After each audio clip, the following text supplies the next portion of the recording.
Hey everybody, welcome to the PC Perspective Podcast. This is episode 296, being recorded on April 16th, 2014. I'm Ryan Shrout. I'm Jeremy Hellstrom. I'm Josh Walrath. And I'm Allyn Malentano. Hey, we completed it correctly that time. This is our 296th episode. See, it's much harder to say than episode 296, right? So that's why we redid the intro. So we're all here. Hasn't been a very I guess eventful week in hardware releases. Haven't been a lot of product launches or a lot of big news stories out there, but we have at least a couple of really interesting things to get to. First and foremost, we record this live. We are recording this live. I'm going to sound like some of those emails I get sent.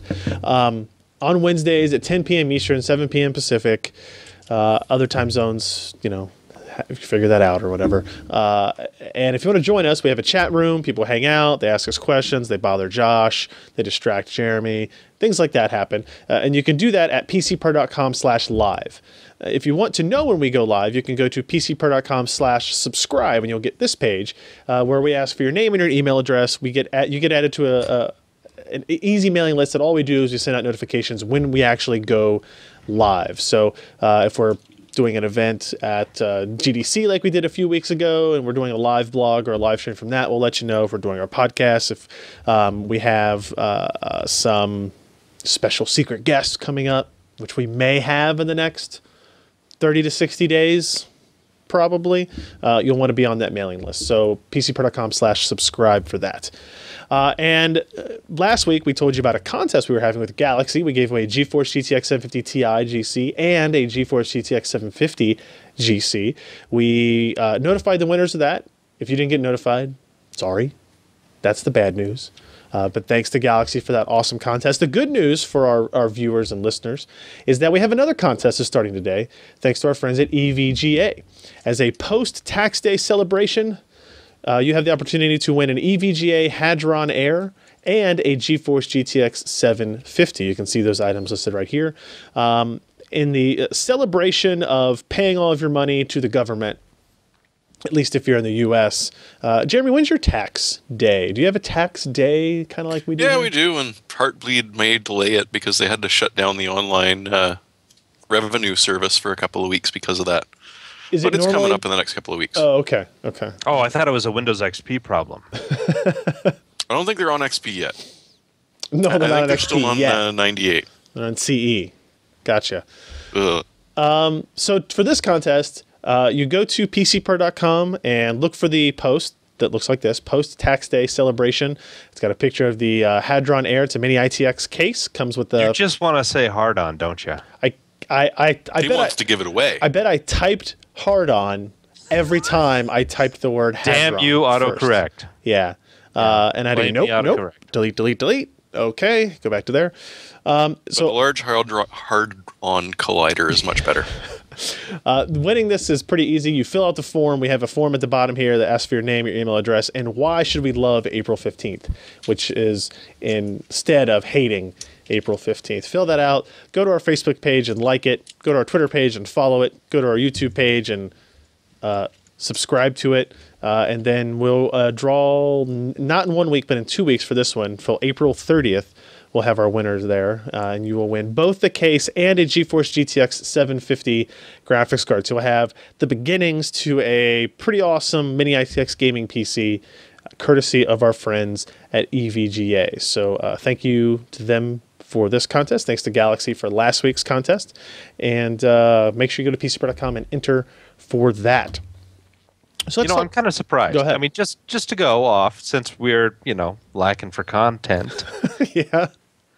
I finally got to play with two ITX motherboards, the first ones I've ever had, and I am amazed by that Gigabyte F2A 88X, whatever the hell. That's it's got Wi-Fi, still got the 6 SATA ports. Is that the FM1 board? It's the FM2 Plus board. FM2 board. Okay.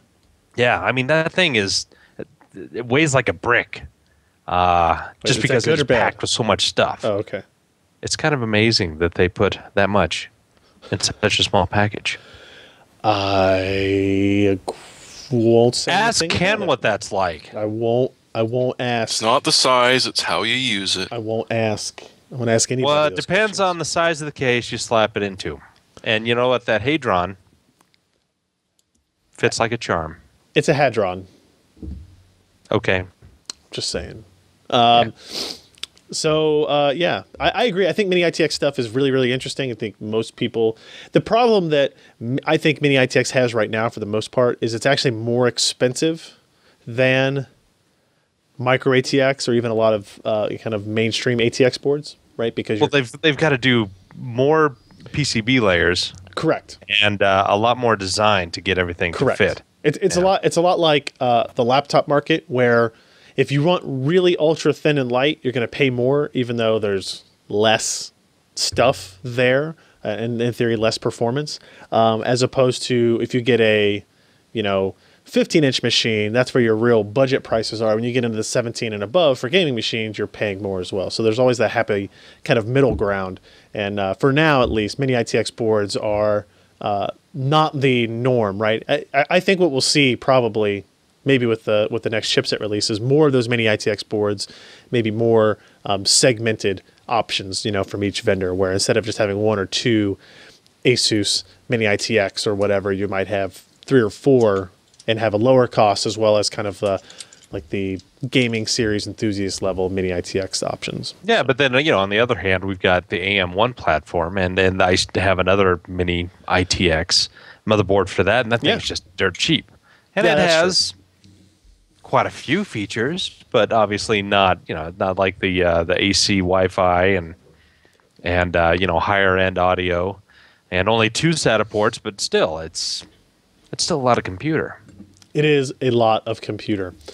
Let's talk about the kind of one big news item that we posted, the major review that went up today, that will be interesting to see how it is discussed and promoted throughout the community. Last week, I think it was last week, maybe it was a week and a half ago now, NVIDIA released the 337.50 driver set. And this was the driver that NVIDIA was teasing and kind of discussing at GDC in March, that implemented DirectX 11 efficiency improvements, as they call it, right? So the idea is, as NVIDIA claimed, they will be able to get performance improvements in CPU-limited gaming, where through DirectX 11, in a similar fashion, they never really kind of said it would be just like it, but in a similar fashion to what AMD is doing with Mantle, right? So AMD's Mantle removes CPU API overhead, but it requires complete rewrite of the game engine, right? So not very many games support Mantle today. It requires the game engines to support it, and it's not very easy to do. Whereas what NVIDIA was trying to say was, we can do similar things with DirectX 11, which is an API that everybody already has hardware for. It's an API that every game engine is already working with. And you don't have to worry about, the game developers don't have to worry about it, right? They can do some things to help, but they don't have to necessarily do anything. So they were talking about that. The driver came out, and I posted a story last week that kind of focused on this number right here. We were really impressed by up to 71% faster SLI performance. And we looked at it, and we tested it with Total War Rome 2, which... So are we about to go into the disconnect between marketing and engineering? Let's do that after. Okay. Let's do that at the end, right? Okay. So we had some issues with that story, which were relevant, right? And they were necessary. But in that short news post that I wrote, it was like, hey, this is just a little preview. I'm working on more stuff. I'm working on an article that looks at more games and more hardware configurations. So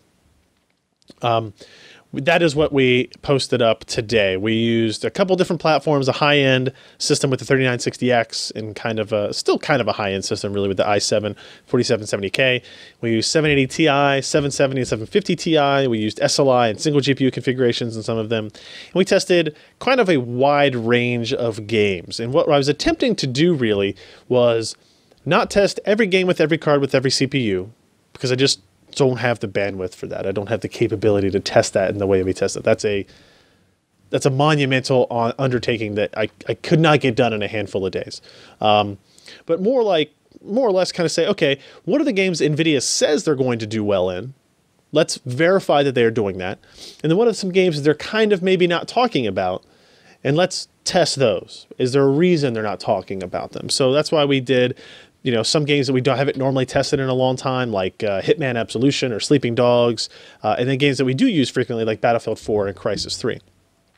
And Custer's Revenge. Yeah, that's my favorite. Yeah. North versus South, another great one. Driver testing 3960X with a GTX 780 Ti, actually two of them in SLI. These are our first sets of results, right? And you can kind of see the dark green bar is the 337.5 driver, and the light color bar is 335.23, which is the most recent previous WICL driver from there. And what you see is here, there's like a slight performance advantage here in Batman. There's kind of no performance advantage in Battlefield, not really anything in Crysis, and then some good advantages there in Hitman Absolution at Ultra presets. And if you look at, we have these graphs here that look at the same things, but we're actually looking at what is the scaling percentage there. We actually got good results, 30% and 36% in Hitman Absolution, 5% in Batman. That's pretty good, but then under 2% for everything else. So that gives you an idea of where some things stand there. Now we took the same 780 Ti SLI configuration and put it on a 4770K. And the differences there are Hitman Absolution still sees great performance. This time we tested Call of Duty Ghosts, saw good gains. Thief saw good gains. Borderlands 2, not so much. BioShock Infinite was decent at 6%. Then you got Batman, Sniper V2, not a whole lot to write about. 770 SLI, you can kind of see here again, Sleeping Dogs in this case performed pretty well. Everything else was fairly modest, under 4%. BioShock, Batman, Arkham Origins, those types of things. So you can see what we're actually looking at is incredibly varied performance results, incredibly varied differences in how that new driver is affecting things. Some games showed scaling at ultra presets, but not high presets. Some games showed it at 19 by 10, but not 25 by 14, or vice versa. And it's an incredibly hard thing to have to nail down. We also looked at some single GPU results. So the 3960X with a 780 Ti, and you can see here, we saw really good scaling with Hitman Absolution again. This is a title that in our previous testing from I think a couple of years ago, it was showing a lot of CPU limitedness, so some advantages there. BioShock Infinite, 6.5%. That's not bad, right? It's not amazing, but it's not bad. And then the other three are less than 2% or close to zero. And then we took that high-end CPU and paired it with the GTX 750 Ti and saw, I'd say, what I would consider more consistent performance improvements. Nothing above 16% like here in Skyrim. Battlefield, we actually saw 13%. And then like a 4.5 in Grid 2 and a 4.28 in Thief. Nothing in Hitman in this one. Nothing in Crysis. Nothing in Batman. So, what can we take away from that kind of hodgepodge of numbers and hardware and everything? Is that there's no easy, simple math you can do to figure out what system is going to see the biggest advantage or what system is going to see the least advantage with which particular hardware, right? It was even to the point... You can kind of do that. Oh, yeah? But you'd have to go to the AMD A10 7850 and use that in single and multi. Because if it really is, they're working on CPU overhead, you're going to see kind of the greatest variance with a chip like that, which is not considered a... Well, it's interesting because... in our testing, I think it was in with Hitman Absolution, there was an instance where the scaling between drivers was actually better with the 3960 than it was with the 4770, right? And I kind of, I was like, well, that doesn't seem right. Test it again. And we actually see that to be the case. I did kind of like a short little Q&A with NVIDIA on it, asking some of these questions.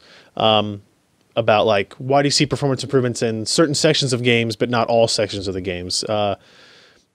why would SLI benefit more often than single GPU? That one seems to make sense, fairly easy. But I did ask, why do some games see more scaling with higher-end CPUs than with lower-end CPUs? Because that kind of seems counterintuitive, like you were talking about.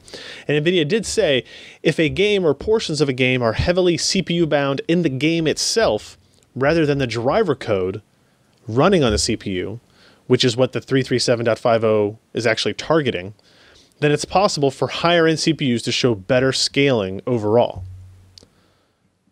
So if the CPU, if freeing up some of the CPU resources with the 33750 driver helps performance, it frees up some cycles of the processor. Those processor cycles then go to free up the game a little bit more. So if you have additional frequency available, then it can improve the game's performance more with a higher end CPU than it would with a lower end CPU. I don't know if that makes any sense in that explanation. But if that CPU boundedness is more driver related, the 33750 optimizations will show more scaling benefit on the lower end CPUs. So it's interesting to see that, right? And again, it comes down to, I agree that in an ideal world, what I would have done is taken like that AM1 processor. Doesn't support SLI or Crossfire. It doesn't support SLI, doesn't. No. I would have taken, the lowest end APU that has a Crossfire or SLI capable motherboard, tested that, tested 7850K, tested that Pentium processor, tested Core i3, a Core i5, a Core i7, just didn't have the capability to really do it. More requests. There's a thing called time. There is a thing called time and sleep, and apparently I have to do other crap. Trust me. Although it's not quite as exciting as it may sound to sit around and test all these games on all these systems and these graphics cards. I'm not complaining. I'm just, everybody should know that. Did you ever subscribe to Maximum PC? I mean, I paid $12 for the magazine in airports every once in a while. Oh, okay. Well, I remember many, many years ago when a lot of websites like my place and your place were starting to rise up. The Maximum PC guys had a little pictorial of what people think we do when we're benchmarking. And this guy is just laughing, enjoying. He's got women around him and alcohol. And then it says what we actually do, and he's just sitting there with a stopwatch. It's so damn true. You just sit there, record some numbers on your sheet or your Excel file. It's not glamorous. Now, Ken is glamorous. He's a hacker. Oh, yeah. Mad hacks. But our job, it's not glamorous. I keep trying to ask him. I have one simple hack I want him to do, and he won't do it. Like, I want an air freshener that turns off when I leave the office and turns back on when I come back to the office, and he can't figure it out. So, as far as I'm concerned, all these events are worth nothing to us. That's the next $1 million idea. Come on. I know. Talk to Glade. Blah, blah, blah. Social sharing, something. How about that? How about that? What if we could have an air conditioner or air freshener controlled by Twitter? That's fine too. But again, fine. You know what? You've just given your idea to Nest. They're gonna Twitch plays air freshener. 2 minutes later, it's empty. The guy is soaking wet. It just kept going the whole time with their air freshener. So let's get into. So let me kind of summarize what I think about the driver before we get into that kind of crappy thing. The driver itself was probably promoted in an overly aggressive fashion by AMD or by NVIDIA, right? Yeah, it was definitely over-promoted by AMD, and scaling by up to 72%, that kind of thing, didn't quite pan out as well. There are NVIDIA still, I've seen some results that show that there are still cases where we're seeing scaling higher than what I even saw in today's article, right? I think the highest I saw in today's article is like 36% scaling on SLI and up to 26% with the single card when we looked at the 750 Ti. Those are really, really good results for just a driver change, right? I don't want to lessen that fact, but it's not 70%. Thanks to the DX11, optimizations, if you will. It's like a speed grade improvement. Yeah. Going from 760 to a 770. Yep, and it's not all games, and I understand that, and it's not all hardware configurations, and it's not all even resolution and quality options for each of those games, which makes it difficult to say this driver is great and awesome and super and great and awesome so many times. You have to always kind of qualify that with this driver is really great if any of these games match up with games you want to play, and any of these hardware configurations kind of match up with hardware configurations that you have or are close to what you have. It's still awesome to see, and to be fair to NVIDIA on this, AMD's Mantle doesn't fix every game with every hardware configuration, right? There are plenty of games that don't benefit from Mantle. Just like there are plenty of games that aren't benefiting from these DX11 efficiency improvements that NVIDIA is implementing. The question is, can NVIDIA improve efficiency on DX11 more quickly, more effectively, more broadly than AMD is going to have success implementing Mantle with game engines and developers? And NVIDIA has the, I think, easier path. Maybe that's not right. I would imagine they have the easier path than AMD does. AMD has to support an entire new API, and they have to get these developers on board and get these titles out and get those titles out and working correctly, while NVIDIA can kind of sit there and analyze a game and say, well, okay, here's these DX11 improvements that would help that. Here's these ones that will help this. What can we actually change in our driver to do that? And it seems a little bit more straightforward, and maybe I don't want to say easier, but maybe a little bit more straightforward than what the direction AMD has decided to take. And will AMD come back with, hey, you know what, we can improve DX11 as well, right? Are they willing to do that, or are they kind of splitting their development team between maintaining DirectX 11 while waiting for DirectX 12 and then really focusing on Mantle? So yeah, historically speaking, I'm a big fan of history, Let me change my face. Yeah, I was going to say you should really bring up your orange. There you go. Oh, man. Feels so much better. Yeah. AMD has just not spent as much money on their driver development as NVIDIA had. Remember when some of the first tours of NVIDIA were done, that they had that huge supercomputer room. All they did were nightly driver builds on that and testing and pulling it apart, making sure it works. And, AMD probably has something like that. But historically speaking, they just have not given software support the kind of materials that NVIDIA has. Would you agree or disagree? Yeah, no, I agree. Yeah. I mean, they've got good people that are working there, and they've done some serious miracles. They have. But yeah, they just don't throw the money at it like NVIDIA does. Yep. Let's talk about the what do I want to call this? The I don't know. The issues that cropped up with this. When I first posted the story last week about it, we looked at Total War Rome 2, and I saw 72% scaling in SLI going from 335.23 to 337.23. It was a miracle driver. 337.50. 72%. That's amazing. That's huge. And when I first saw it, I went, that's really good. Maybe SLI wasn't working. And I went to NVIDIA and I specifically asked them, I said, before I publish this, can you verify for me that SLI was working to its best of its ability? The SLI profile is the same between these two driver revisions. And they said, yes, it is. Now, I have no way of verifying that myself, right, other than to believe what they say, because I can't go in and see the profiles and the profiles very easily. So I said, okay, NVIDIA says that all this improvement is from DX11 efficiency changes. Let's run with it. Well, everybody in the comments blew up and said, oh, this driver from NVIDIA is a scam. This is obviously this and this. And I just said, no, I mean, guys, this is what NVIDIA tells me, that this is not an SLI change. So I go through the whole weekend like that, and I get a call early this week that says, about that driver. About that SLI thing. Issue. As it turns out, the issue was that 33523 had a different SLI driver, SLI profile than 33750. And the reason it did is 33523, as you downloaded it from the website through GeForce.com or whatever, had a kind of filler SLI profile, and it had an SLI profile listed, but it didn't actually implement multi-GPU stuff because multi-GPU wasn't working correctly with Total War 2 or Total War Rome 2.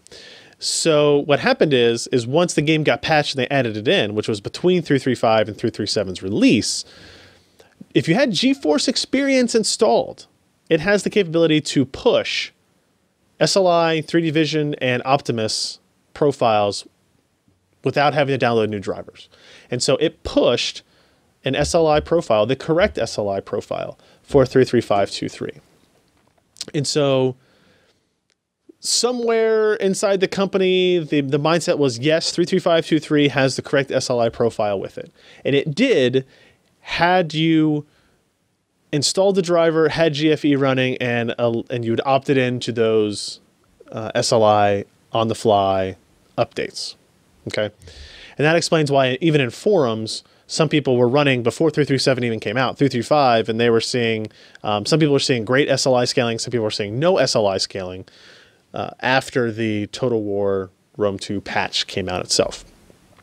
So obviously that sucks because NVIDIA basically just didn't give us the right information. I don't want to say they lied to us, but they were wrong for sure. Like, they were completely wrong. They called, they fessed up, they said, here's the case, here's the issue, here's what happened.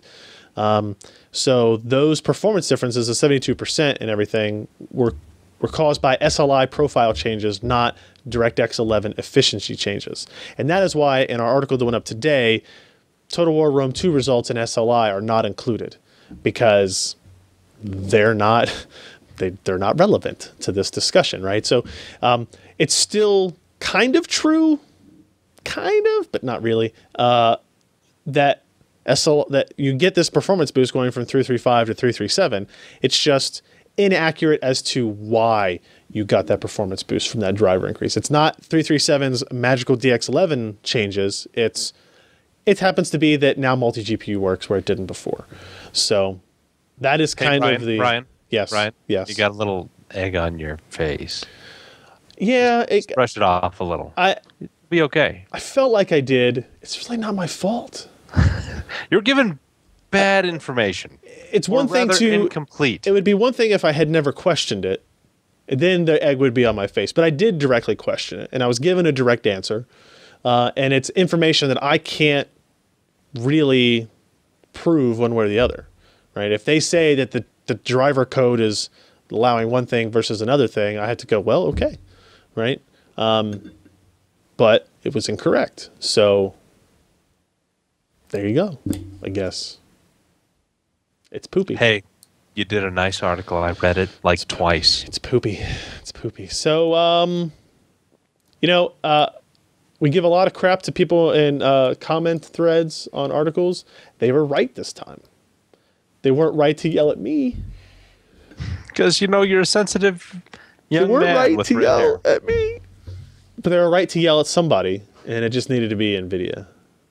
And NVIDIA heard it, and they are the ones with the egg on the face. Yeah, marketing kind of dropped the ball on that one.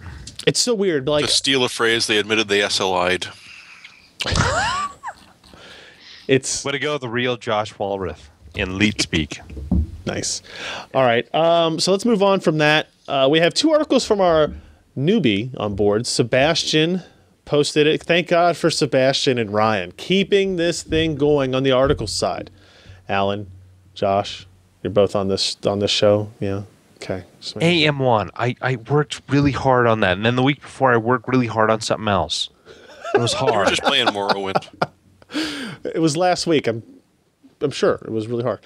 So anyway, moving on. Sebastian posted a review of the Corsair H105 Extreme Performance Liquid CPU Cooler. This is, I think, the latest double width liquid cooler. It's thicker. I mean, it's newer. It's the latest, right? It's thicker than the H1. It's got higher static pressure fans. Look at those fan blades. They're pretty dense, aren't they? Yeah. Yeah. Higher static pressure. This is listed with the same $119 MSRP as the H100i. They're both 240 millimeter designs featuring the same high performance fans. But the H105 is more akin to Corsair's new 120 millimeter H75 than the existing H100 or 100i. So, yeah, you could find this around this. Corsair has a lot of these. When Corsair does something, they make a lot of them. They don't hold back, do they? Think power supplies. Think cases. Think CPU coolers. But when's the last time you've seen one of their just forced air CPU coolers? I don't think they make those anymore. They're gone. Yeah. They were okay. I used those for a while. So here you can see the difference, the thickness difference of the H100 on the left, the H105 on the right.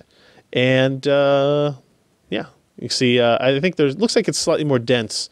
It does have a greater fin density. There you go. There you go. And look, it's shiny on the bottom, too. It lights up still. Mounting mechanism seemed fairly straightforward. It actually looks like a better mounting system than all the ones we have here. I'm going to have Corsair update our setup, I think. I think that makes sense. Look at that fancy test bed. Go, Sebastian. Hey. Yeah. It's almost like he does this for a living. Almost like he does this. Almost. So here's a couple of benchmarks. Let's not look at stock. Let's look at the overclocked results. H105, second coolest in this test behind the Cooler Master Sidon 240M, beating out the H100, H75, H100 on low, H60. Pretty impressive results there. Boy, that's some serious load temperatures, though, still. But that's overclocked. This is the Haswell overclocked at 1.312 volts. That's a lot of volts. And he has Core i7-4930K running overclocked here at 75. It's actually the best performing on the overclocked Sandy Bridge. Oh no, that's Ivy Bridge. So that's pretty good. Noise level testing, it's not the best. It's not the best, but it's pretty good. Static pressure. What do you expect? Yeah, I know, but it just needs to be said. Okay. Good stuff there. It did get a gold award. You can find it for $120, and I highly suggest you guys check out Sebastian's review there. Speaking of Sebastian's review, way to go, Sebastian.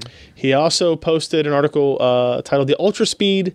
Or not the Ultra Speed DDR3 Revisited AMD APU Memory Scan. This is kind of a follow-up to the review he did of Kingston's HyperX 2666 memory. But what did he say in this particular piece, Josh? This may come as news and a surprise and perhaps a revelation to some. But faster memory speeds for an APU makes it go faster. I'm not trying to make fun of Sebastian. I don't even know the guy, and that really wouldn't stop me in the first place. Not, he seems like he's a nice fella. Yeah, it'll only get worse when I actually meet him. Yeah, way nicer than you. Yeah. Anyway, so he took this Kingston memory. This stuff's pretty robust. It can go up pretty fast speeds. I mean, do you want me to start talking like Christopher Walken? Nope. I've been working on it. Nope. I want to see you walking like Christopher Walken. I'm going to give a 3 out of 10 on that one, Jeremy. 3 out of 10. Walk so anyway, without he was able to overclock. Okay, the 7850 supports 1866, 2133, and 2400 speeds natively. He was able to take this up past 2500. And he saw a pretty significant scaling at 21, 24, and almost 26. I think those were the numbers. But in between the bottom and the top, you're looking at a good 10%. Okay, sorry, 1600, 2133, and 2500. You get 8 frames average per second with some of these. And when you're talking 30 to 38, that's a significant jump in overall smoothness and perceived smoothness. Same thing with, Thief, all of these others. I mean, the APU is memory starved. I mean, it's got a fairly robust memory controller on there. The onion and garlic buses, they do their thing. But it doesn't have a huge amount of graphics caches on there like Intel somewhat does with their HD series that it really does require as much memory speed as possible. Now we can compare that to, again, like the HD 4000 series. They have a big shared cache, a ring bus, and the higher memory speeds do not improve performance on those processors, but AMD has kind of decided to take a different route. You know, they don't have these, a ring bus. They don't have these big caches on board. Instead, they're allowing OEMs and end users to utilize faster and faster speed grades of memory if they want to pay for that to improve overall performance. Whether or not that was their initial thought or just how it worked out, it's kind of a good idea. So yeah, as soon as it gets up into the 2500 level, I mean, you see a real linear improvement from 16 to 2133 to 2500 megahertz, and I guess it's kind of significant, and perhaps that is leading us up to DDR4 sometime next year for desktops that will again improve performance on these APUs because they just have a lot more bandwidth to work with. What do you think about the price performance argument there? I mean, is it? I was actually kind of surprised. This memory that he bought was $95 for the 2x4 gig kit, so fairly inexpensive for stuff capable of going 2500 megahertz. Yeah.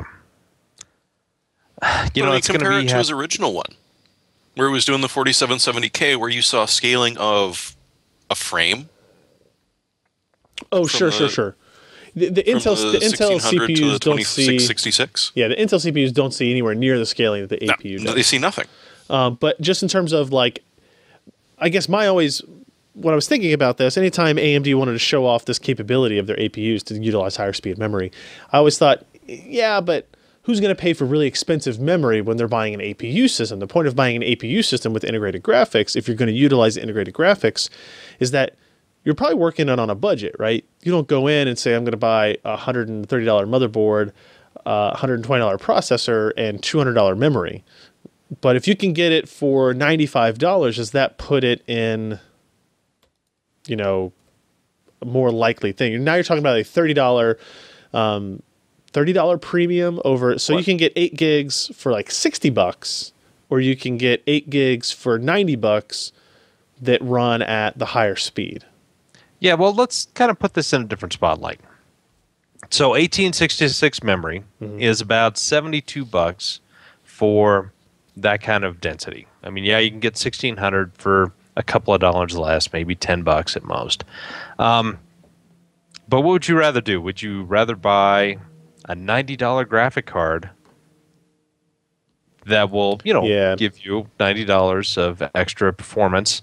Or would you rather get a $40 graphic card that will kind of crossfire in there and give you sort of? Or would you just rather spend an extra $25 and get a 20% to 25% improvement in overall performance that makes something that goes from kind of choppy to, hey, this is nice and playable?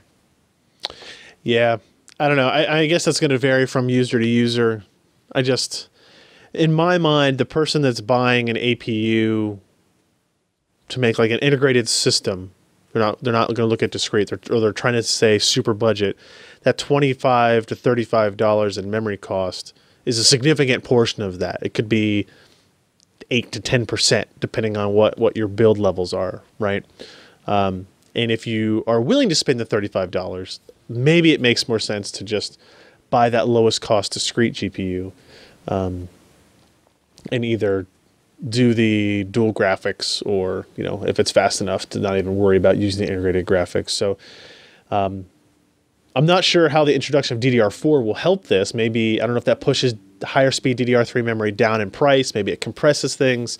Next year it may not touch it or change it at all. It may do the opposite. It may make high speed DDR3 memory harder to come by and thus more expensive. So I don't know.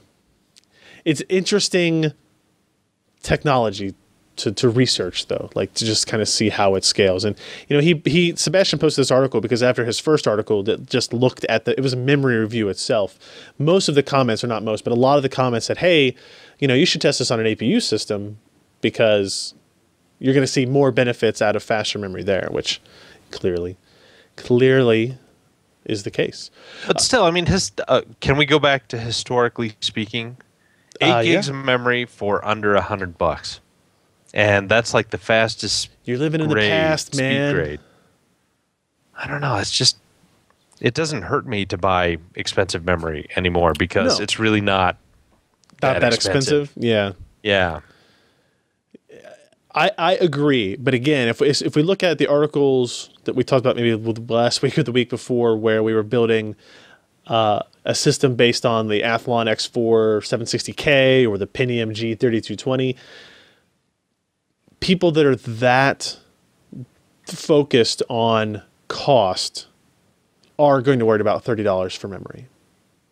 So if those people are targeted with the APU, then it might matter. But I think for a lot of people, maybe not most, but for a lot of people, $30 for faster memory just makes sense. Even if you take that to your next system, right? Maybe you put that in a Haswell build in 6 months or something like that. Now you've got faster memory you could take with you there as well.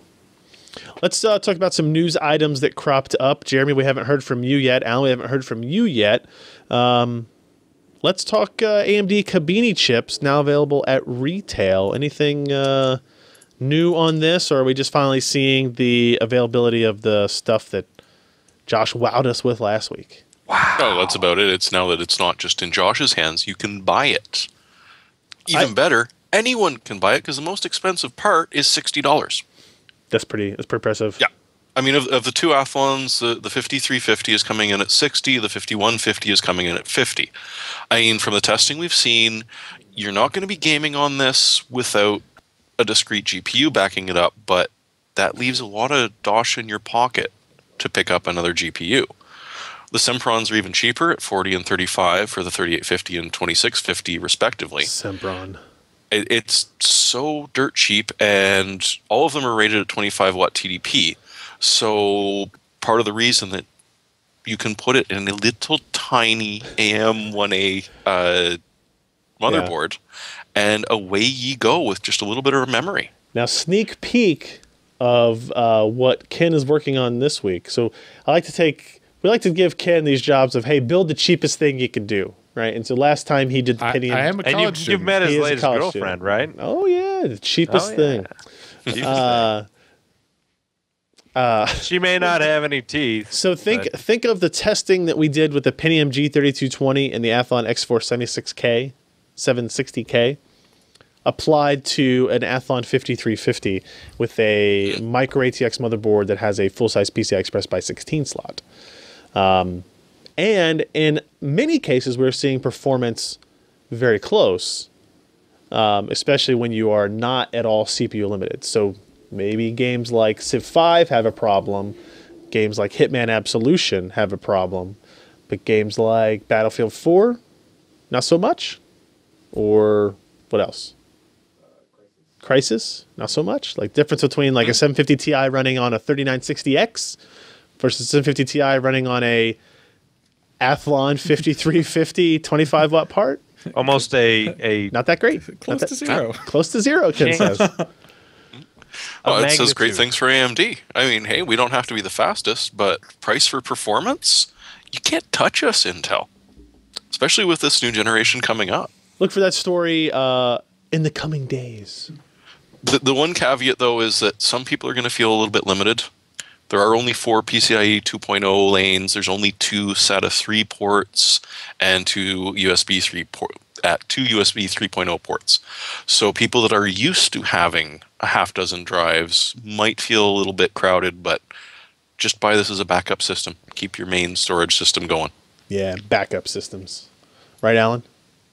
That's what that thing he said tons of drives, so I switched to Allyn. Yeah. He looks absolutely disgusted with the thought of only 2 SATA ports. Not enough SATA. Corsair, this is a quick mention. Corsair announces PC Domination system building and tuning competition. If you're looking to win more free stuff, The first 500 complete entries get a free Corsair PC Domination t-shirt. I mean, hey, free I'm t-shirts. so dominating with that logo. You are dominating, so you can enter CPU I'm gonna competition. go into a bar and get dominated. Hey, what's on your shirt, dude? And the worst thing is it does kind of look like a fist, doesn't it, Josh? Yeah. Oof. Oof. So you can enter like a CPU competition, which is you're submitting your HWBot and Cinebench benchmark scores. GPU competition, you're submitting 3D Mark scores. System build competition, you're submitting photos of a system you've built. It's your chance to just show off your machine. And it's that open system building one that's going to be the most fun. Yeah. Fully customized cooling, fully customized case.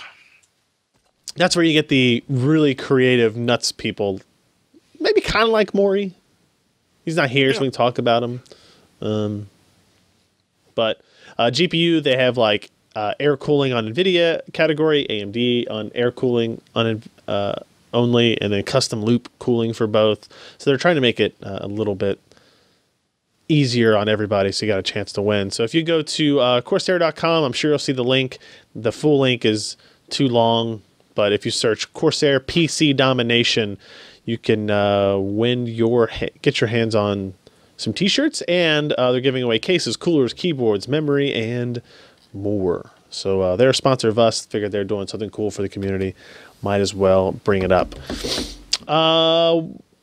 Jeremy, did you see, what is this? Refreshed Intel Haswell processors coming next month. These aren't really a mystery anymore, but are we just getting pricing and availability? Yeah, we're getting pricing and availability on all 27 of the new desktop parts that are coming out. Holy what? Yeah.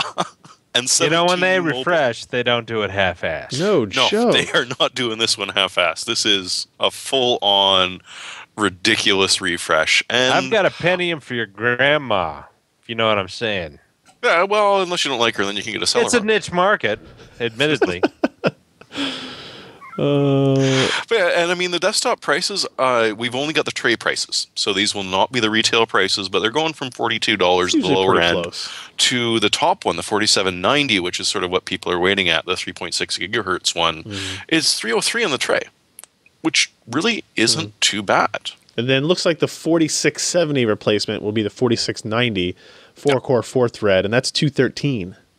So, I mean, even if you're seeing a 50% raise from the tray price, it's still, for an Intel processor, not too bad. Yeah. That's and a lot of new parts. they're still going with the S and the T models, just to confuse people. Yeah. If you look very closely, you won't see any Ks. Did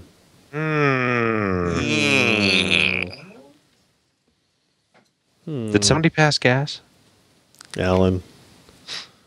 Must have been Allyn. Damn it, Ken, where's that air freshener? That's a lot. I'm gonna go on my cell phone and activate the air freshener. Do it on Twitter. Do it on Twitter. So do I actually have to do that now? Because I kind of want to do that now. Yes, you have to do something so I can turn on and turn off the air freshener. So it's not... My complaint, to be clear, even though this is a sidebar in the show, my complaint is we have one of those auto-dispensing Airwick things on the wall, like, up top. But from the time I leave, say at 8 p.m., to the time I come back, say at 9 a.m., it's freshening this entire office for nobody. It smells like a French whorehouse. And it's wasting half of the money I spent on those things. And you know what? They're not that cheap. Like one of those canisters, $6-8, something like that. Don't they make them with a motion detector? Precious spray. I have never seen one with a motion detector. Because they're just really cheap, dumbed down things, right? It's got a switch on the inside for 8 minutes, 16 minutes, 9, 18, or 36. Why those? I have no idea. 9, 18, 36 are off. Somebody fix it. Ken, hack it. Somebody, you got. I mean, if you don't want to do it, your roommates like to do things. It's true. I can't promise it'll be working after that. That's fine too. Let's see. Glade Sense and Spray Automatic Freshener. Is it hang on the wall? Because I don't want it. I don't want it at chest level. That's crap. I don't want that. He doesn't want spraying in my face. Damn desktop mounted ones. Yeah. No, it's got to be up there. That helps distribute the aroma throughout our large office. Right. Let's just build it a hinge like you did your Switch. When Allyn gets up here, it's going to have to reach all the way into the back corner where I put him. I you thought, know, I thought he was great. going in the closet. keep his. Like I want to you know, smell that crap. This stuff smells better than you. Oh, okay. Just saying. It probably smells better than me. It can. That's why it's up there. They sell it for a reason. Let's move on. Ars Technica estimates Steam sales and hours played. This is interesting. I didn't actually read the article, but the summary here by Scott talks about, Valve doesn't release sales or hours played. Like, they give you very general hardware specs. They break that down by percentages. They'll give you how many people are on in each given time. If you're my friend on Steam, you can see how many hours I've played a particular game or something like that. But there's no kind of global thing. So apparently, Ars Technica is estimating by extrapolating from 250,000 random accounts that they have. I don't know how they came up with these accounts, but it's probably in the story somewhere. So they're estimating sales and times played of games. So what do we got here? Scott's doing his math. Blah, blah, blah, blah, blah. The Elder Scrolls V Skyrim on the PC, according to VG charts, sold 3.42 million copies at retail. The thing is, Steamworks is required for every copy sold at retail or online. According to Ars Technica's estimates, 5.94 million copies were registered with Steam. So that means if you do the math, 4.94 minus 3.42 is 2.52 million copies sold digitally. Is anybody surprised? I am, that there were actually more bought at retail than at online on Steam. I'm surprised that more people bought retail. Well, it was 2011 when that was released, 11/11/11, and people were still getting kind of used to this 13. Online thing. That was Don't get me wrong. That was 3 years ago. 3 years ago, almost. Well, 2.5 years ago. Yeah, Steam People was were still on getting an used to upswing, I this guess. whole online economy thing. And maybe We were they still wanted. convinced that if we bought the CD, we'd actually own it. But on Steam, we didn't really own it.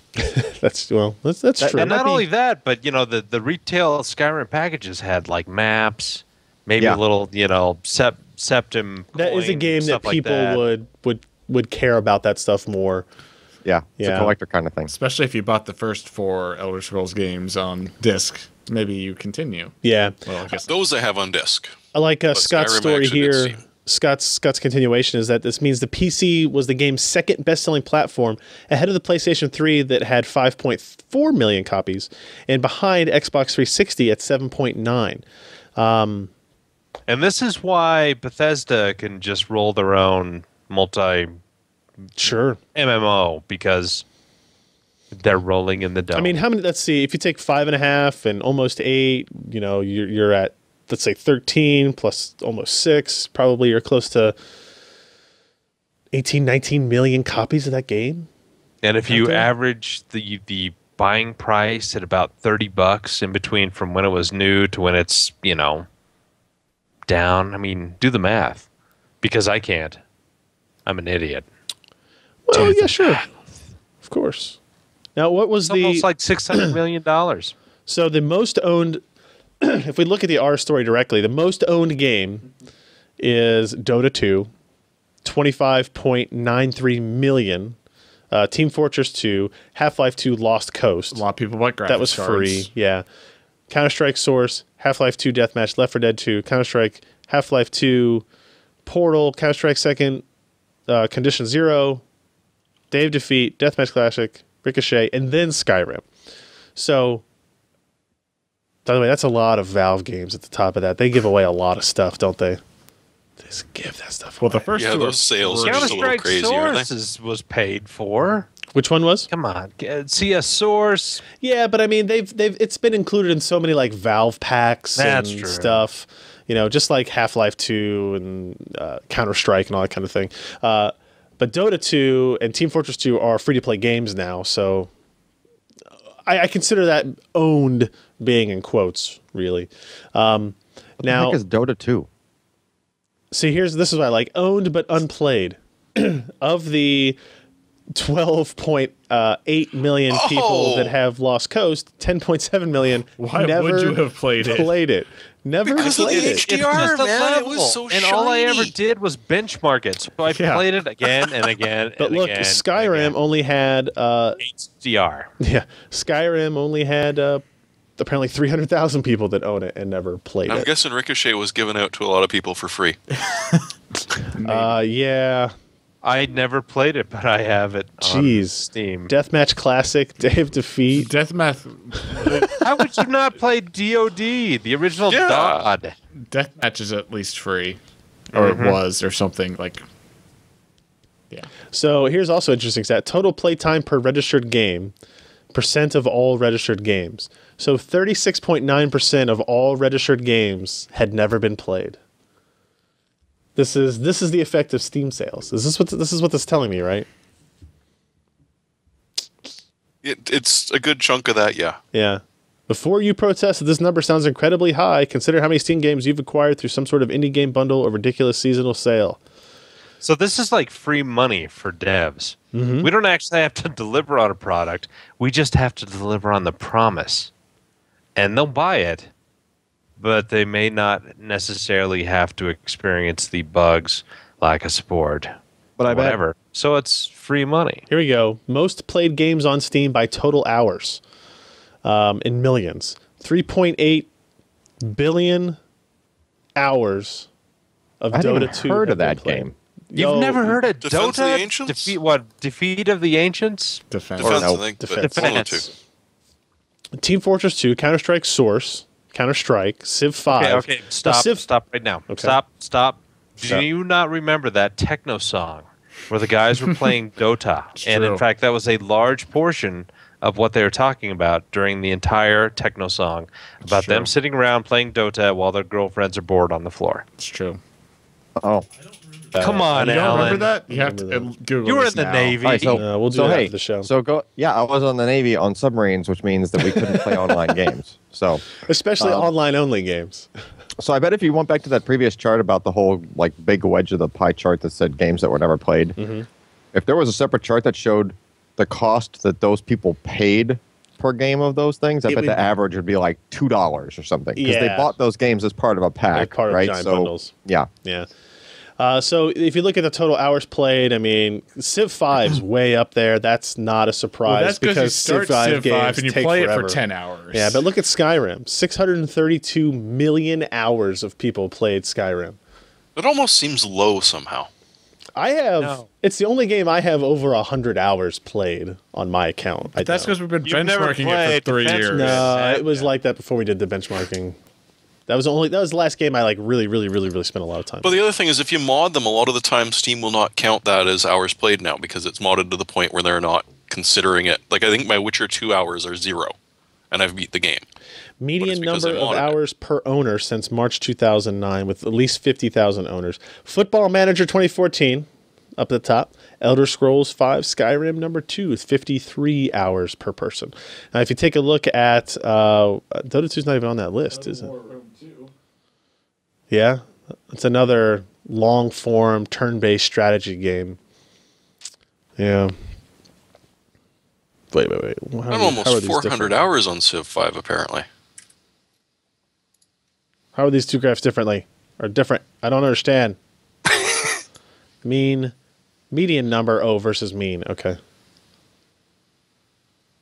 Where's Dota 2? There's Dota at the 2 at the top, 147. And It's suddenly COD Blops is up there. these statistics are awesome. It's great PC to see. gaming is dead. Yeah, exactly. And it kind of sucks that Valve is not more open about these kinds of statistics because this shows the strength of the PC industry. This shows why people are investing in PC gaming, not just gamers, but developers and hardware vendors and stuff. And a lot of the analysts out there, people that are supposed to know this kind of crap, say that PCs are dying, consoles are taking everything over. And consoles are still obviously very, very popular out there, but it's not a dire situation for the PC. So thanks to Ars Technica and Kyle Orland and his team from like gathering this Because information. there he was, sitting in Ventrilo, playing some Dota. Probably.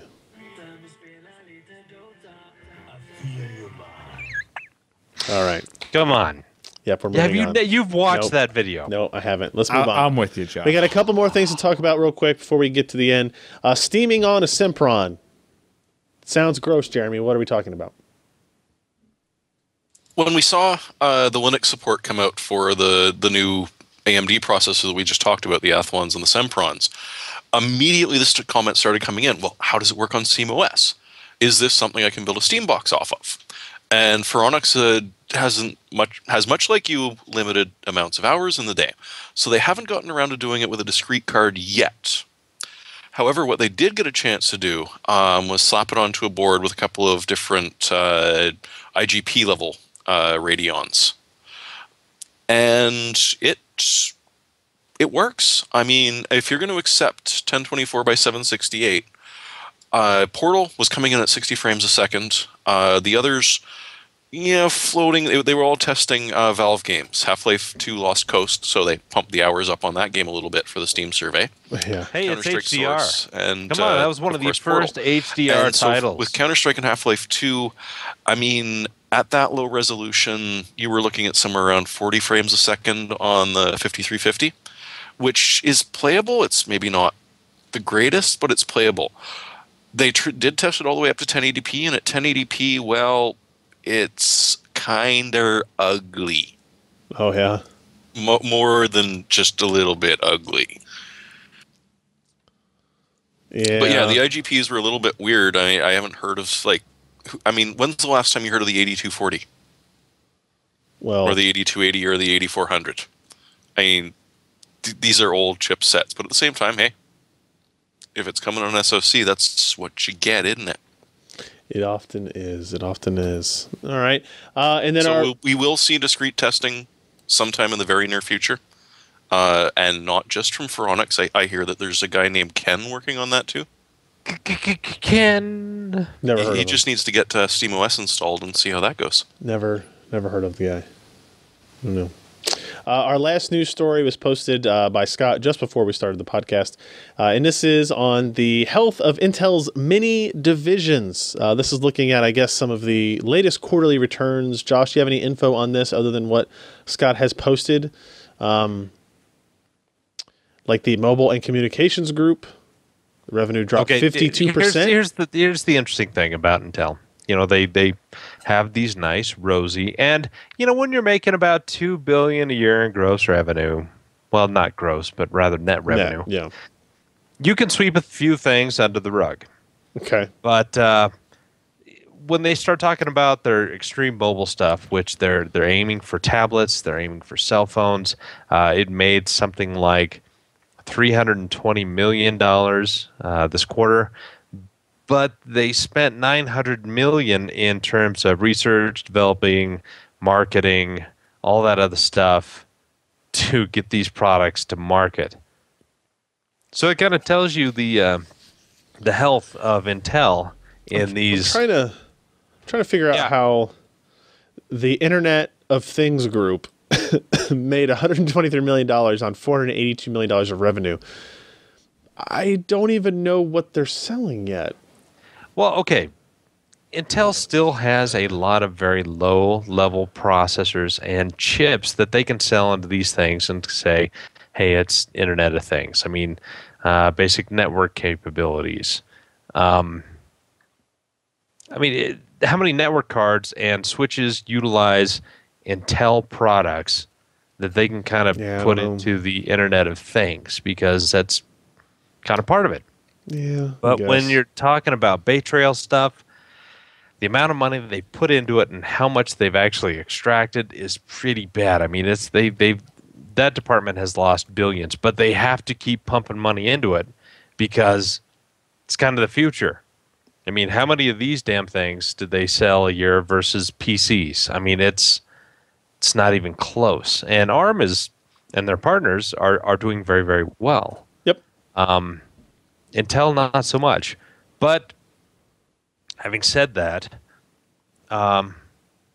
they are a leader in process technology. They've finally kind of woken up because if you remember the old Atom parts, they're always an N+1 in terms of process node.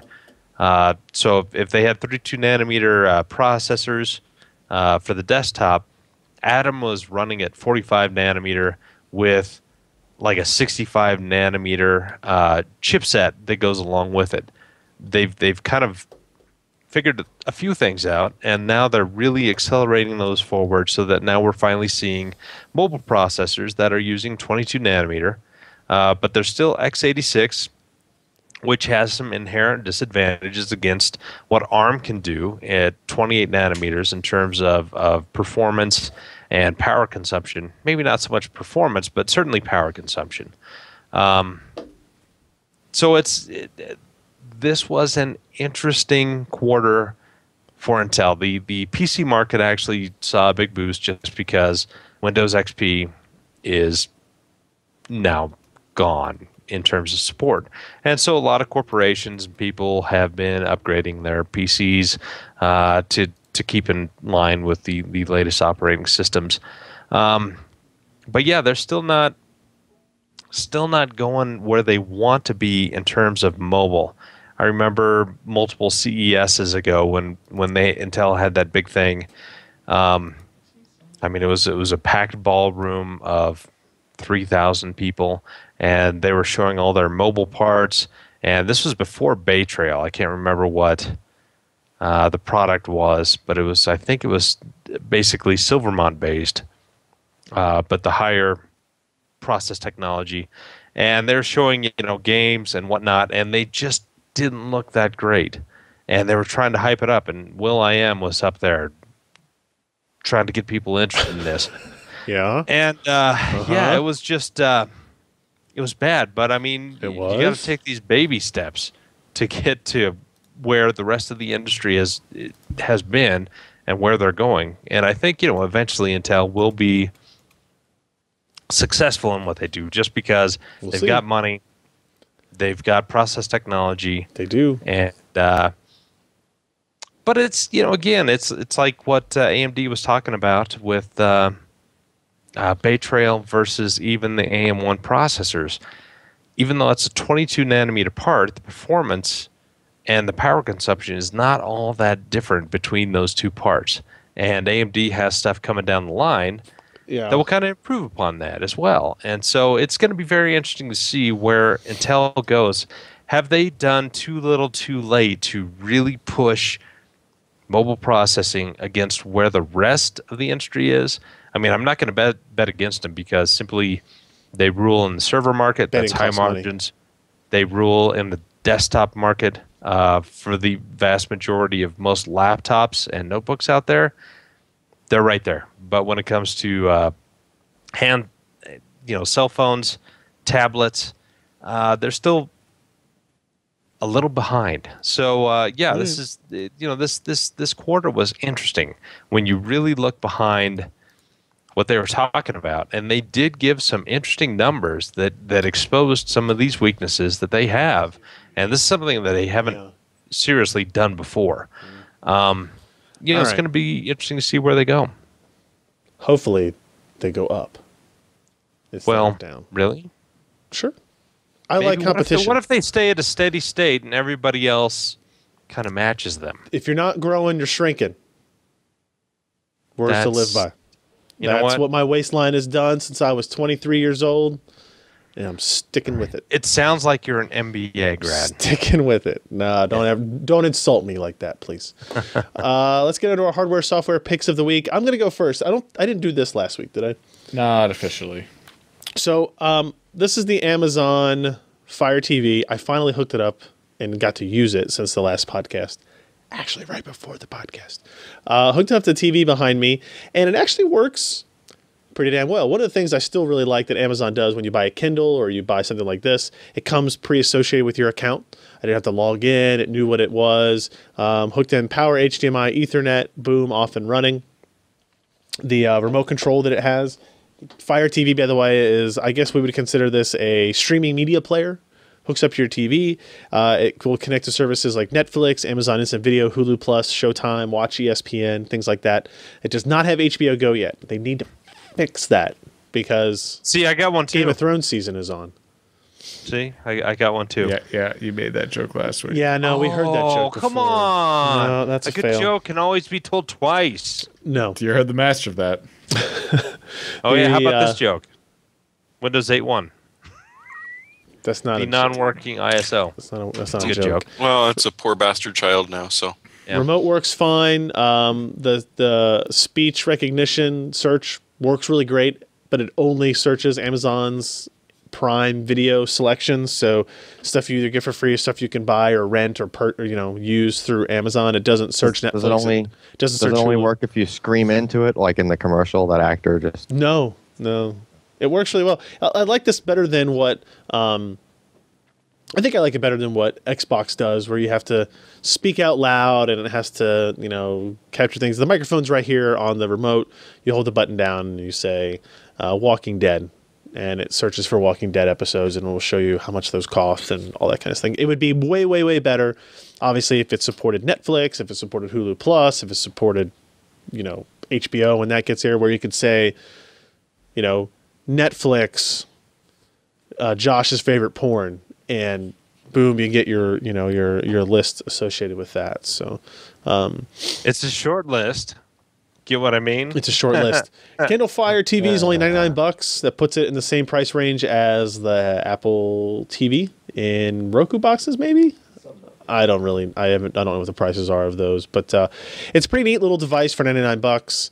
I'm going to probably take it home and hook it up to our entertainment center at the house and kind of see how it works. The YouTube works kind of. It worked fine, I guess. You can see a list here of all the services that it does support currently. The biggest missing Tasty feature. Trade sounds nasty. Yeah. The biggest one missing is obviously HBO. They have games on it too, but from what I've seen from the gaming community, not very impressive. It's an Android powered device. Take that for what you will, et cetera, et cetera. Jeremy, you're up next. Well, as a quick aside, I just noticed on Steam you can get System Shock 2 for $5, and they just added Linux support too. So Linux. I like screwing with people with that. It's fun. So that I can pay $5 and add that to my list of games that I haven't played. That's or still one of my favorite will not games of play. all time. Yeah. Do you know how creepy that was, going around in the dark in Shodan in making fun of you. Oh yeah, and there were these little robots skittering around. If you had a really good audio system at the time, oh, it was so good. And that was a gotta game play that it. hated you. If you picked the wrong skill trees, Oh, you were. that's all right. Start the game God. over again because you're gonna lose. I'll take my laser rapier, please. I'll But, take a laser rapier for 500. Oh, lasers. But there is a new modding trend out that I highly approve of, and one of Kyle's forum members put up his latest build, which is just utterly freaking gorgeous. It's a wall-mounted, water-cooled PC. So if you scroll down to the point where you can see it actually on the wall, Yeah, that's cool. I'm sorry, but this is impressive. I wonder why they're don't know showing if you this the has been around back- for a while is and that I the just back am of the behind the video card? No, times, it's not. or if, hey, using a ribbon cable in your PCIe slot to connect your video card so that you can make it a flat mounted wall piece. It's just gorgeous. It really is. I understand that people make do with the hardware they have, but I'm pretty sure that's like an X58 motherboard, and it's an ugly looking motherboard, regardless, to hang on your wall. Well, fair enough, but This is he's not- got enough flash on it that it doesn't really matter. It is a 1366 motherboard. Yeah, that's yes. just the one Yeah. thing I can point out that's just a bad looking motherboard. Well, there you go. Get an X79 up there. Does Get that one of the make ones it with the dust shield on it. or less complicated or equally complicated to deal with the water cooling configuration when it's horizontally mounted? If that? Alan Way was to less do that, complicated. imagine the frame of drives that would be around it. Yeah. That's true. Yeah, the wall would fall down. So, Alan, why is Storage this? density Alan- overloaded the wall's bearing capacity. It's less complicated because you would just take the well point and you'd crack your fitting there, and with a bowl under it, yeah, and you just drain the okay. whole system. I would really move easily. the monitor from underneath the machine before trying that, but maybe. Well, yeah, you probably want to take the whole thing off the wall before you go. Trying. Oh to no, drain that sounds the like a whole pain in the ass. Although he needs to find a way to hide these wires right here. Yeah. Drill a hole. White ones. Drill a hole behind the shelving or behind this section and put a hole down here and run the wires like you do with the home theater. That would totally make it, I think.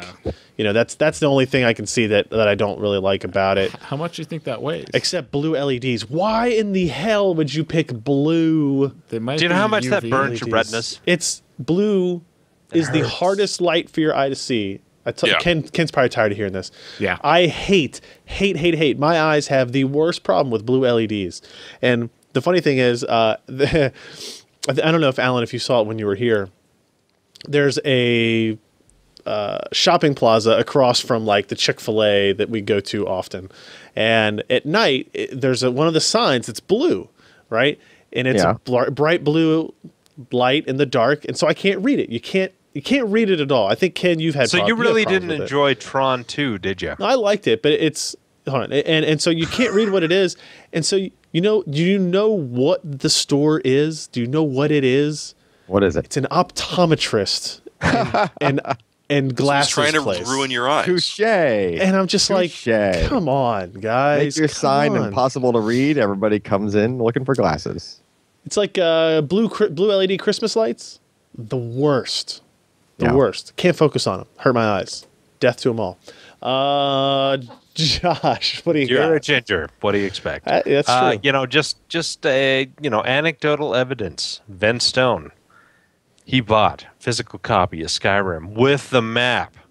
Yeah. It's a map. It's a map. Cloth map. Yeah. And he mostly put his Is this your his pick? product key on there in this picture. Will you Way to go, will Ben you Stone. pick this thing? Well, it's not going to work. I mean, Pick this thing. Yeah. Well, anyway. it's burnt. Okay. right? So It's key. anyway, my pick. Let me get. let me thanks. give my good background so I don't appear so washed out. Yeah, Josh. Ryan doesn't like the blue. I'm just gonna Hurry do his up. pick. Scott. I'm just gonna do his pick for him. There you go. It's Boom. a KVM. You know what? These IP KVMs, they're expensive, but No damn, joke. they're nice. Really? Yes, you Oh, plug they're those awesome. damn things in, give it an IP address. You don't have to have nearly as many cables, and you don't have to have a stinking monitor and keyboard and mouse in a different place. That's kind of the And you point of can the string them KVM. together. So how did Oh, these it works so how did these nice. relate to those Avocent ones? That's another company that makes these things. I don't know, but I've tried this Dunno. one and it works nice. Oh, okay. And what's I'm not our gonna comment on stuff that I don't know. what's the resolution we're looking at here? Is it 1080p? Is it? I mean, I don't know what What? resolution. How does I it think connect to it's- this? It's all IP based and it's like a web server, and so I think it's kind of what you're running.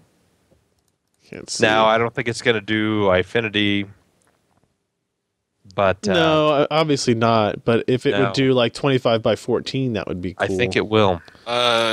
Maybe, but I think it's VGA in though. Right? Well, yeah, No, I but think that's a 25 breakout.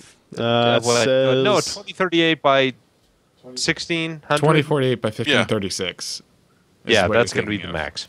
Yeah, that's VGA. Only Yeah. 16 by 12 on the remote console. It's almost enough. Not good for my because you want an purposes. HD server, Probably. right? Yeah. You just need to wait. What are you trying to do? Nothing. We'll talk about it later. That's not gonna handle video streaming very well if that's what you're And thinking. it's not going to. It's not going to that's help not you. what we're thinking. No, but no, it's no. handy. It's damn handy. I had a KVM over IP a long time ago when my servers were co-located rather than virtualized, and I still have it in the closet someplace. It was PS2 in VGA, but it was the coolest thing because it would allow you to get into the BIOS of Yeah. a system remotely, something you can't do through RDP or something like that. Very cool idea. It was never a good experience though. Like the latency and like sometimes keystrokes didn't make it, and that's obviously like an implementation issue. But I didn't pay $686 for it, but I bet I paid $200 for it at the time. Yeah. And it didn't have support for USB, which is when I upgraded servers, I had to get USB PS2 adapters. And you know how reliable those were, because you're not going from PS2 to USB, you're going the other way around, right? So Okay, so here's the nice situation. We have a office here down in Laramie, and then we've got an office in Sheridan and Helena, Montana, and Casper, Wyoming. Sure, those are places. And so I need to get local access to this machine, and I'm nowhere near the consoles for these KVMs. Correct. It's IP. I is- go over I our get it. WAN line, and it's just like I'm on the console. I agree. No, I love the idea of it. It's just, it was never perfect for me. I'm glad that there are better options that are out there though too. I guess that leaves Allyn for his Yes. pick, which I guess there it is. Okay, go ahead. So I was on Kickstarter to make sure I was getting in on the carbon fiber wallet thing before that ended, which ends in 28 hours, by the way. So if you're listening to the podcast and you like carbon fiber wallets, you better go look on Kickstarter. If you like carbon fiber wallets, because there's a lot of carbon fiber wallets out there. There's about to be. Because But there's how do I about know to be if I at least like it? 2,314 of them. How do I know if I like them if they're not out there? Well, I don't know. Anyway, so there's this old school style, and by old school I mean like pixel art based. Think back to like Sierra, like Space Quest and King's Quest and stuff like that days. And Many years ago, the wizards took the power of the island. Yeah, I just watched that. themselves. And so the spirit of light cursed Not them watching never this to for have 3 minutes. children again. no, you don't want to watch the whole thing. Oh, you don't love that voiceover? Today, So there I the was, last two flying wizards over of the light island with all these And this nubile year, nymphs in Corsair. 8-bit graphics. See, when we wait too Coming of long, age Josh just does ceremony crap like has that. stopped. Yes. Yeah. One of the wizards has been killed by the spirit. So what kind of What's game the are we game? playing? You don't know Theater what? 3000, but only with South Park characters narrating. takes a hope. That's what we're like. So there she was with a 2-stroke dildo. Jesus. 2-bit. No, 2-stroke. Did you ever Josh, watch Josh, the mute Naked Josh. Gun 2.5? Yes. Alan, continue with the explanation. Anyway, so this guy's been working on this game for like 7 years or something, and he needs cash to be able to finish the thing. And I don't know, looks pretty interesting. Looks like a adventure style side scroll game that Is I that would. Seamus? Yeah, kind of looks like Animated it. GIFs. Yeah, looks cool. There's And a link what is it in called the show again? notes. Heartforth Alicia. What? You can go to the I top know of the page. it's a weird name. Just go to the top Heartforth. of the page. Alicia. Anyone want to lay money on what his girlfriend's name is? Ted. Probably Alicia. Jim. I don't know. I don't know. All right, well, there Is you it go. really? Check that Do you out. have inside knowledge there, Jeremy? All right, everybody, that is going to finally round out this incredibly short, because we didn't have a whole bunch of news to talk about, episode of the PC Perspective podcast. Thank you, everybody who joined us in the live stream on the chat room at pcper.com/live. Again, if you want to find out how you can join us, go to pcper.com/subscribe. You can sign up for our mailing list where we let you know when we are going to stream live, or you can just check the schedule on the homepage on the right-hand side there. And again, pcper.com/podcast. That's the URL where you can find the RSS feeds for our audio version. I totally apologize. I totally spaced on the email we had into our podcast at pcper.com email address, which we're going to start using again. If you want to submit questions or ideas or thoughts about stuff that maybe Josh ranted on or said something totally inappropriate, or if you have a new picture that you have photoshopped that needs to be on joshtech.com, Or you just want to record yourself breathing heavily. we do that too. Email it to podcast@pcper.com, and we'll take a look at those. And I'm going to throw this out there. Ken didn't know about it beforehand, but we'll see. If you guys, we have often had some requests, a handful of requests for a video version on an RSS feed. And we have not really done it because, honestly, if it's 100 people that subscribe to it, is it really worth the time to do that, considering we have thousands and thousands of people that watch it on YouTube and more that download the audio file? If we have a lot of people that want an RSS version of the video, let us know and we can figure that out. Let us know either through an email to the podcast@pcper.com, or send me a note on Twitter. I'm at Ryan Shrout, or let us know in the chat room or something like that. If it's something you guys want, and then we can dive into the idea further about multiple versions and all the other kind of stuff. So let us know if that is a thing you would like. I guess that's going to be it. Thanks, guys, for joining us. We'll be here next week. I'm Ryan Shrout. I'm Jeremy Hellstrom. I'm actually Josh Walrath, and this podcast was some 1 hour and 40 minutes long. Which is short for us. And I'm Alan Malventano. Sorry, everybody.